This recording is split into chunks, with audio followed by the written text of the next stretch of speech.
Hey guys, what's up? Roman here with Tech Guides, and in today's video I'd like to show you guys some of my new gadgets that I bought after I built my first ever YouTube studio. Now, pretty much a year ago, I transformed this room, which was my office, into my first ever YouTube and streaming studio. You can check out the video in the card right now.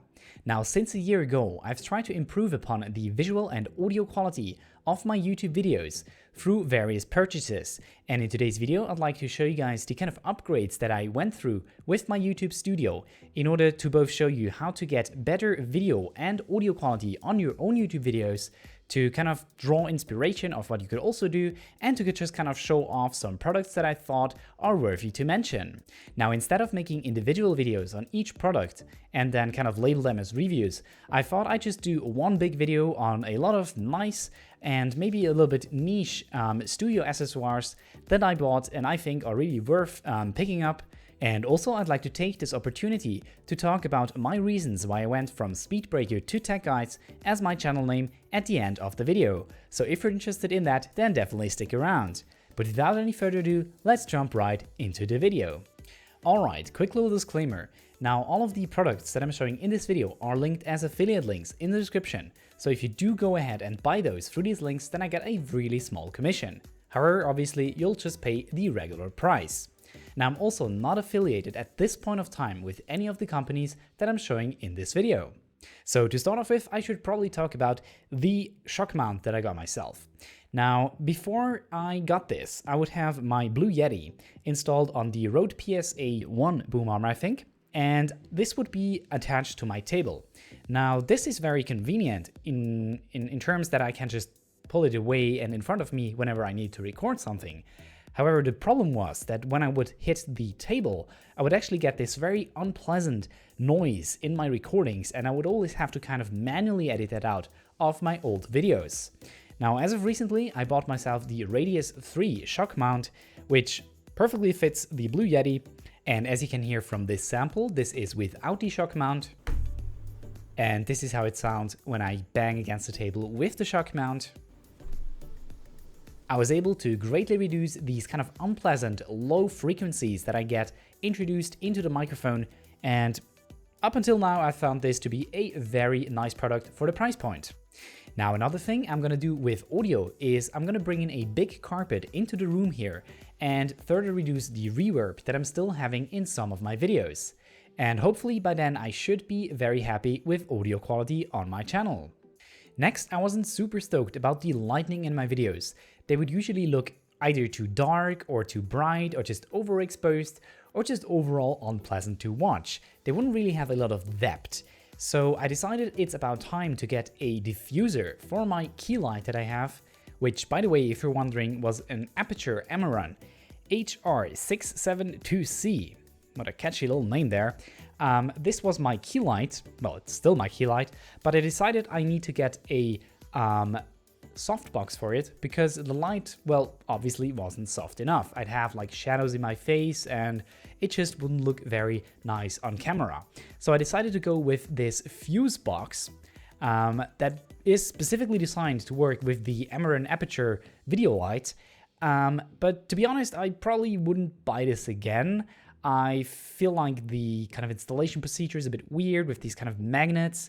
It's not very sturdy, and the kind of Velcro straps that they have in order to fix them onto the video light, I'm not too sure how they actually work. Like, if somebody knows how to properly put them on the video light without like putting them in front of the light, then please tell me in the comments below, but I'm just kind of confused. Like, how do you put this on? I just kind of pop it on the kind of like the knobs of the video light, kind of just put it there and it kind of holds if I don't touch it, but it's not really very convenient. However, the light that comes out of it is actually rather nice. Now, something else that I really wanted to improve upon regarding lighting was the kind of Philips Hue lighting going on in the background. Now, I did have this kind of LED strip as well as one Philips Hue bulb before in this very nice lamp, which unfortunately, and I've gotten like 100 people asking me where I got this light, this lamp from, and it was a Swiss retailer and it has been discounted, So even if it was available, you couldn't buy it because it's only available locally here in Switzerland. Anyways, this looks very nice, but it only has one fixture for a light bulb. So I could only put in one Philips Hue light bulb in there. But I wasn't satisfied with this because, well, for once it's a nice lamp, but you can't really light it with one Philips Hue light bulb because they're not really very bright.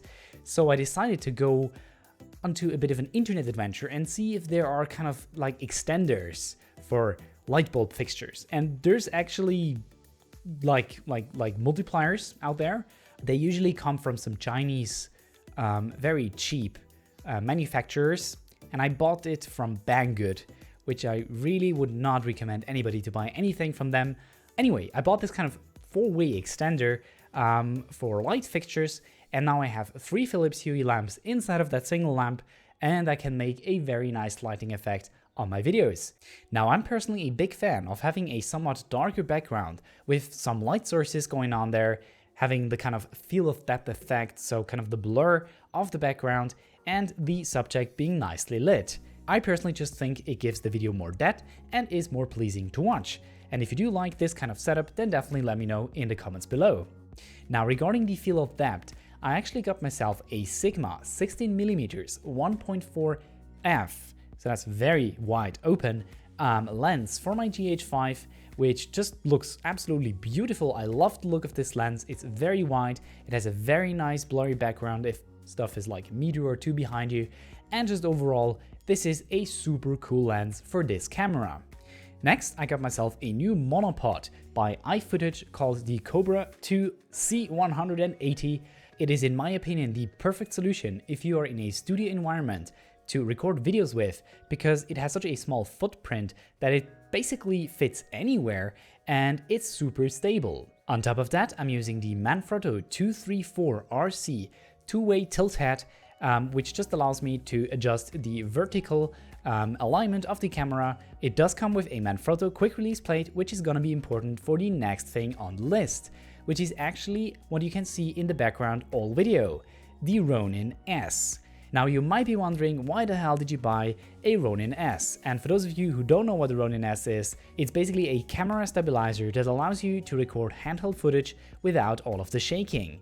Now, what I'm mainly going to use it for is to create nice smooth shots of products that I'm going to review or then just gonna make a video about. Now, before that, I would always have to kind of hold the camera awkwardly and trying to kind of swivel or tilt or kind of move it around the product that I try to make a nice shot from, and it would be a huge pain. It would be very difficult to actually capture shake-free footage. And now with the Ronin-S, I can just pre-program the dedicated movement of the camera, getting the nicest and smoothest shot ever. Now, in order to quickly change cameras from my monopod to the Ronin-S, I thought I'd get a Manfrotto quick release plate or a quick change plate adapter to put on the Ronin-S. However, I noticed that they are kind of expensive and I wanted to go for a cheaper Chinese copy. Bad decision. Unfortunately, it turned out that these Chinese copies of the Manfrotto quick release or quick change plate don't exactly have the same exact measurements, and now the actual plate that I have from Manfrotto doesn't fit on the Chinese version of the lower plate. So if you do want to get a nice solution and just quick release the camera from one location to another, then definitely make sure to actually buy the original thing. I'm gonna have to go out and get the proper one in order to be able to properly change out the camera from the monopod to the Ronin-S. And that pretty much sums up all of the products that I bought with my own money in order to get better videos out for you guys. Again, if you are interested in any of the products, then definitely check out the affiliate links in the description.